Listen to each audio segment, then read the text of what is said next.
Here before you. Oh, you all can sit down. It's like we're standing up in church. Stand up, get your Bibles. So, I'm super excited to be here in front of you today to talk about laws that entrepreneurs should know. So, by show of hand, who already has a business? Great. Who has a business that's either an incorporation, an LLC, or, okay, excellent. Who's not sure what type of business entity they have? No one. Who has a sole proprietorship? Okay, good. Who consulted with an accountant before getting all that done? Okay, a few of y'all like, I may have consulted with LegalZoom. Okay, that's cool. No, that's cool. I get it. Gotta do what you gotta do. One of the things I always tell people when I do these workshops is if you're gonna Google responsibly, right? So like when you're Googling for legal tips for your business, look for law firm headers. There's a list of the top law firms in the country. You can find that. You can find what they've written about certain topics. I myself used to work at Kirkland & Ellis. Anything they write is gold. They're the bomb. I'm trying to think of another good one. There's a lot of them out there. But what you want to do is look for what's on a law firm website. Ideally a large law firm website. Because they're not going to... We fact check. At the big firms, we fact check. It's other people you don't really know. But like larger firms, they have a lot of liability if they put out a whole lot of crap. So I recommend looking at what they write. Now that being said, I'll introduce myself. My name is Ashley Kirkwood. I'm the founder of Mobile General Counsel. I was with a big firm. I was at Kirkland. I went to Northwestern for law school, graduated from there, went to U of I undergrad, Illini. What? There we go. There we go. So I went to U of I. So I've been in Illinois my whole life. Grew up watching my dad as an entrepreneur. He had real estate, commercial, and other.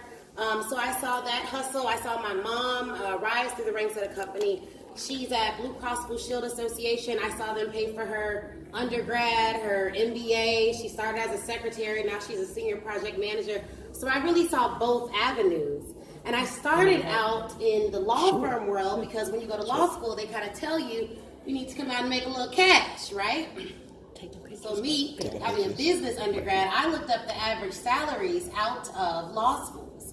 And I started at a school called John Marshall Law School, went there, but I realized when I was at John Marshall, I liked it because it was a diverse school, it was really good, but the average salary coming out of private practice was like $60,000. I was like, I pay that in a year to go here. So I went there, strategized. My dad's a pastor, my husband's the assistant pastor at our church. So he's also a supportive husband. Y'all talking about good men? I was like, I know they exist. So, I had people around me who had a lot of faith. So they were like, well, go to John Marshall. Now, I started there because in college, I was not a good Christian girl, y'all. I met him after that, thank God. Because my brother said some of y'all wasn't always good women. I was like, ooh, he already know. So I was in college having my fun, okay? So too much fun, got a 2.0 out of college. You got 2.1, you need like a 2.0 to graduate. So I was like just above that. They let me out, just got out. I got out, I was like, whoo, that was close. So I got out of college, had to start at John Marshall, got really good grades in law school because I loved it. So it was kind of where my gifts and my passion combined. And when I realized that, I was like, oh, I could do this. So I did that, got all A's there, transferred to Northwestern where the average salary coming out was $180,000. So I was like, well, this is a big jump. Got to do that. Did that, went there. I was the only black woman in litigation. It's the #1 firm in the world. And I eventually got really sick of being the only one. And after some time talking to my peers who were above me, the other black lawyers, I would talk to them. They've been in the game for a while. I'm a millennial. They were up there. I was like, you've been here 25 years. Does this get better? Does your life look better to you? Are you enjoying what you're doing? And they were like, it don't get better. You get stronger, but it doesn't get better. We're still muzzled at the top. We still don't have all of the power that other people have. And I was like, ooh, y'all ain't got no power. That ain't where I need to be. Because I need power in my life. And so I decided to take a really big leap. See, by this time, I was almost at $300,000 on salary, which meant I was getting that every 2 weeks. So we knew that was coming in the bank. When you're an entrepreneur, it's a lot more faith is involved. So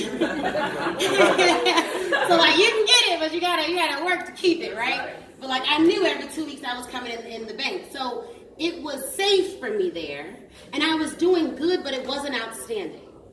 And so I talked to my husband. I ended up dealing with like a discrimination issue at one of the firms. So I was at Kirkland, loved them, left, went to another firm. And while I was there, it was even worse. I mean, literally, I worked for McDermott, Will & Emery. If you all know them, they're the firm that represented Michael Cohen. Okay, so that's what they're famous for. So I should have known it was going to be some stuff.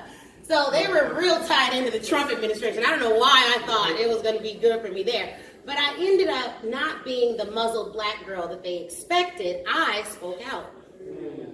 And when I told them, I was like, look, y'all have had 3 other sisters in my position. So if I leave, I'd be the 4th to leave within 1 year's time. So what exactly is the problem? They ain't like that. They were like, we're not going to do anything to make your stay here easier. And if you don't like it, then you can leave and go back to where you came from. I was like, ooh, sounds like the termination meeting, because I was an employment lawyer. So this is why it's important to have knowledge. Because when something happens that's really bad for you in your business or in any other situation, your instinct is to react emotionally. Right. But my wisdom was like, ooh, this could be an opportunity. Right. Because when I started at that firm, I negotiated a $60,000 signing bonus for myself. Because I always negotiate my salaries. When you're at a company, if you have to do like your own, if you have to work a job and you have to do your side hustle, then that should be funding your side hustle. Right. So the way you make that happen is you make sure you're getting the absolute most out of your employer. You want all the knowledge. You want all the free trainings. They supported my husband and I's nonprofit. They hosted my event spaces. I had you want them to do everything they can for you so that if you have to leave, you've gotten everything you can out of them, because companies will always get everything they can out of you. Like, that is their job. That's what they're going to do. So when they had this meeting, I was like, okay, well, this could be an opportunity because, 1, I don't like it here anyways. 2, I got my signing bonus up front. That check cleared. And 3, my only way, like, the only way that you're really going to, so the whole thing is this, right? If you leave within a year, you pay the signing bonus back. But if you're fired, that's a whole different story. So for me, I was like, look, baby, I'm happy to stay for another 5 years. I'm happy to stay. They were like, no, we're accepting your resignation. I was like, I didn't send you a resignation email, so you can accept whatever you want. But I feel fired. So I went, got all my stuff, packed it up. I had already started packing, because when you at a job and you know you're the only black person, I had a mentor that was like, you need to keep a Title VII folder, and you need to keep your boxes just ready. You never know what's going to happen. Because like my sister was saying earlier, at a job, although there is some security to it, that's not your stuff. Right. So yeah, you making good money, but it's not your money. And I was getting $80 for every hour I worked, but they were charging up to $600 per hour of my work. So it wasn't like I was getting what I was worth. I was getting a fraction of that. So when you're at a company and you have a good paying job, you better believe they making money off you. So for me, it was good. But I couldn't tell people exactly what I was doing who didn't have faith. But you need a good lawyer. Like, you need law, and you need to know the law, and you need your lawyers, and you need your business well funded, because when you have all that, you're protected. So when things go south, you're like, hey, building burned up, that sucks, but I got insurance. I mean, like, the way you respond is different. So when you see people with resources filing bankruptcy because they have a legal team and all of that, they're like, I mean, this is not good, but I'll file bankruptcy. I mean, like there are ways. When you see people that are wealthy and you're like, oh, but Trump filed bankruptcy all these times, but he has money. That's because he's protected. Right. He bought his building in the name of another corporation, so he's not worried about his personal assets being all messed up and tied up in this stuff. So where we mess up oftentimes as business owners is, like was said earlier, we build things for today, for a fad, but we don't build things that'll last forever. So not only do you need your corporations and your LLCs and all of that done right, but you need to make sure that when you build it, you're reevaluating it every single year, so that you're not building a business for when you make $20,000 that does not sustain when you make that $1 million. Because that is what people do. They're like, well, I've been a sole proprietor, but now I've gone viral, and now all my dresses are selling off the shelves, and then I never got a trademark, so now sister girl down the street owns my name. Like, you need to think about those things. So the 4 things, or the 3 things really, that I recommend to entrepreneurs is look at your contracts early. Okay? So all that to say, I left them, started my own firm, Mobile General Counsel, where basically I provide mobile general counsel-like services for startups, entrepreneurs, and influencers. So all large companies have a whole legal department working on their behalf. And the head of that department is called a general counsel. So for me, my clients they don't have like a whole legal department, so I provide those services to them. And the general counsel is different than like a lawyer you hire to do your real estate work, because the general counsel knows your business and gives you both business and legal advice. So she makes sure that the legal advice is sound for your business, so you can grow and flourish and all of that. So in order to make sure your businesses are sound, whether you can hire a lawyer or not, the first thing you want to look at is your contracts, because people often start doing business before they have it legally formed, which is fine, because you want to make sure your business is going to make you some money before you start investing like thousands of dollars into this business. Like you were talking about the revenue stream. So like for me, before I do events and things, I'll say, hey, who wants to come to this brunch? Sign up here, insert a link or something, so I can see whether it's something people are actually interested in before I invest all this time. So I think that that's fine. You have a business once you start doing business. It's not legally formed, or it's not a business entity, a formed business entity, until you file paperwork with the state. So for those of you who sell products and you sell things that are under a certain name, like the Good Life Tour, that's a brand. So for that, you want to make sure that's trademarked. That's with the federal government, so that it's protected all over the country, but not internationally. So if you're doing a lot of international work, you need to get your international trademarks done. But that's different, because like you also need to be prepared to like enforce a trademark overseas, which is extremely expensive and kind of challenging. But if you know you're going to be doing that, then I'd recommend it. But even having your U.S. trademarks helps you to get your international trademarks. So that's one of the things you should consider. But with your contracts, if you do nothing else, get those contracts formed. I don't care if you're a legal business entity or not. Your contracts need to be solid and explicit and clear. And you don't have to write them if you can't hire a lawyer. Literally, we have a really famous case in law school where like two guys, Lucy and Zimmer, wrote a contract on a napkin. That's enforceable. You just want to have something in writing. But if you think the contract will last more than a year, you should formalize it. There's no reason not to. But you want to make sure you understand the contract. So don't go downloading a contract with like, therefore thou art. You don't know what none of the word means. You're just like, I found this on the internet. Like, dude, that's not Googling responsibly. So make sure you can understand the contract, and make sure you have a couple of provisions. One, who are the parties? Make sure you have in there what happens if either party breaches. That's important. So if someone doesn't pay you, what's the consequence? It doesn't have to just be for the money they breached for. You can have a clause, if your lawyer bad enough, where it's like they pay triple, you know what I mean? Just for breaching, because your breach costs you additional money. When someone says they're gonna buy something from you for $10,000 and they don't do it, and you don't know until the day that money is due, that does not just cost you the $10,000. That costs you the cost of replacing the product. It costs you time, which is why you should know your hourly rate. Do you know your hourly rate?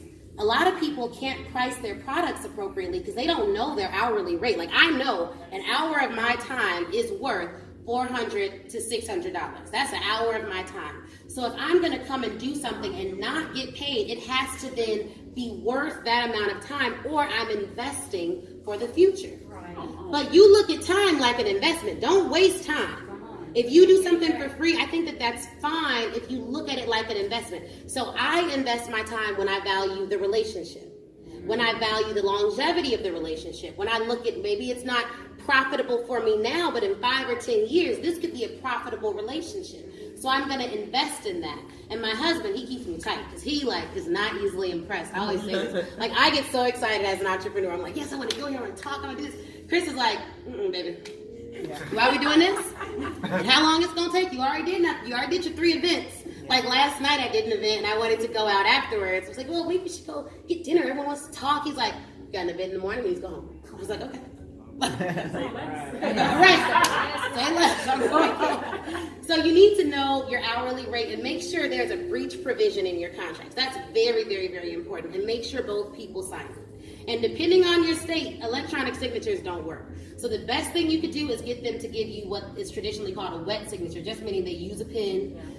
but you want a signature that looks like a signature or something where, because what can happen is it's like, well, I didn't sign that. I don't know. It just says /S. Anyone could have typed that. And some states don't accept those signatures. And even within Illinois, you know, I really practice in the federal system, but I did some work in the state system. It's a whole other beast over there. Like the state is like intense. Like we need actual signature documentation. So make sure you get a real signature. That's how you're the most protected. So those are some things I would say for the contracts. The second thing, get your trademarks.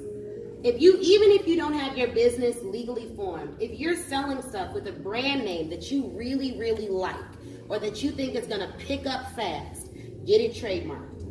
It's not, if you do it yourself, it's not that inexpensive. If you get it done, it can be, you know, it could be like $2,500 or so. But I'm actually doing a workshop called the T on Trademarks, where like people can come with their computers and we will go through the trademark application live. So if you want to fill it out yourself, you can. And we're doing that because I know not everyone can afford to, you know, hire a lawyer to do trademarks, but you can at least get the information so you can see, well, how difficult is it? Is it something that I can actually do? But I highly recommend getting your trademarks done. And similar to your contracts, if you have something trademarked this year, right, that may be fine. But if you add additional product lines that you're selling or your business grows, you need to make sure those classes are added to your trademark application. So if I trademark my brand to sell makeup, but then we go into events, you need to make sure that that is included within that. There are different categories. So check that. Make sure that you are trademarked for the appropriate categories. Make sure it covers your products appropriately. And just make sure you're tight so that when you're sending those demand letters and people are like, oh, you're infringing, they're like, no, actually, you're not even trademarked for this. So you may be trademarked for this category, but you do not sell shoes. That's what I do. Now, it's possible that two names can be trademarked for the same. Two names can both be trademarked, but for different categories of products or services. So when you look this up, and then let me back up. I recommend before you name a business, you see whether that name is available, whether it's already trademarked. Because you can easily buy a domain, get a business registered in your state, and that name could be trademarked. So you should check these things out. And this is literally done with a Google search, and it's free. So all those websites that are like, pay me $50 to check. Maybe if you have like a slogan, that's a little bit more complicated to check because there's a particular way that you do that, but just the actual name, you can have that checked. You should check that regularly yourself because if you at least do the initial search, it's better than nothing, right? And so these are like, this is simplifying all of this. Third thing for business owners, professional services are integral. The most important service, I think, is an accountant, even over a lawyer.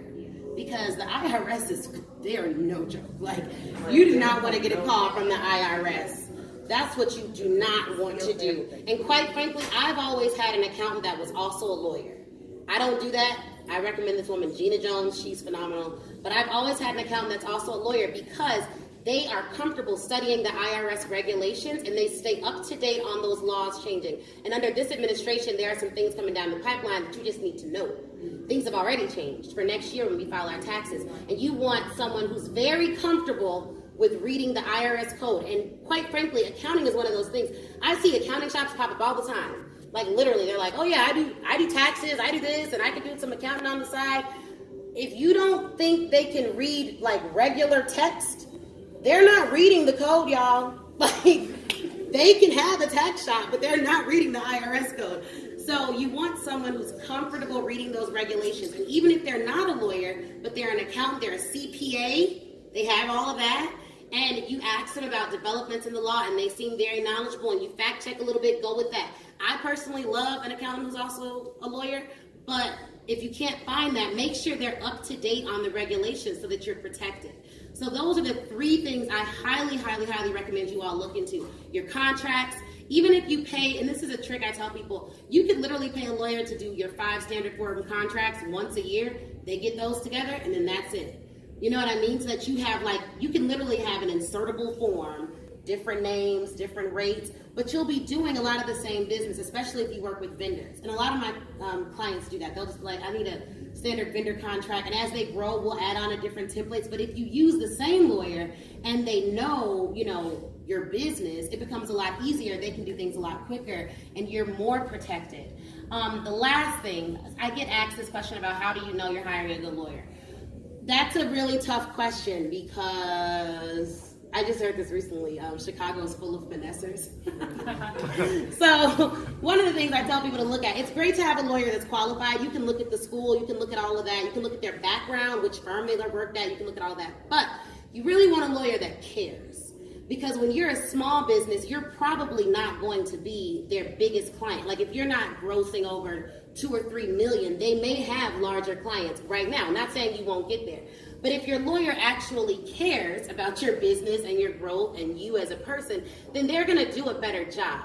And they're more willing to go the extra mile. And I have people who I can't help one-on-one, but I'll send them a resource. You know what I mean? So you just want someone who genuinely cares about your business and who you feel like wants to be your partner in growth. So one of the questions I typically ask clients is like, where do you want to be in 10 years? I like clients that have vision. So if you're a smaller business, but you have vision, you have a plan, you're committed, that's what I look for in my ideal client. But if you don't have vision, and if your attorney's not asking, then they don't have vision for you, you may not have vision for them, that's probably not the best way to go. So you want to make sure you have vision, and ideally you want to listen to the questions that your attorney is asking you, because they should be asking what's called probing questions. They want to know what's going on at the surface, what's going on underneath. They're trying to figure out what you're not telling them. They're offering you other things for you to at least consider, or other services you may not have thought about. And how many of you all have employees? Okay, so you all need to be extremely careful. If your business is already employing people as either employees or independent contractors, you definitely want to make sure you're covered and protected, because like the IRS, there's other governmental agencies that regulate how you treat your employees. And if you're working with people in other countries, then it gets a little more complex too. And if you're working with people across state lines, there's different employment laws for every state. The federal employment laws are the same, but each state has different things. And you may have an independent contractor and call them that so you can avoid paying X, Y, and Z. But if you treat them like an employee, they can sue you like an employee. So my specialty was employment law, which is why when they tried it with me, I was like, really? This doesn't make sense. But for those of you that have employees, you definitely want to have lawyers look over your stuff and just make sure you are familiar with the difference between an independent contractor and an employee, because there is a difference. And you don't want that person who's an independent contractor to inadvertently convert to being an employee, because there are some risks associated with that. And you have OSHA considerations. Just Google OSHA. Right. whole nother thing. So those are the things that I'd recommend. If you all have any questions, I'm happy to answer them if I can in general terms, as not to create an attorney-client relationship. But check all the boxes. Happy to answer. Check all the boxes. We can create one, but it's gonna be a contract involved. So if you have like a question, then let me know. But otherwise, that is. Oh, great. Okay, great. Awesome. So thank you so much.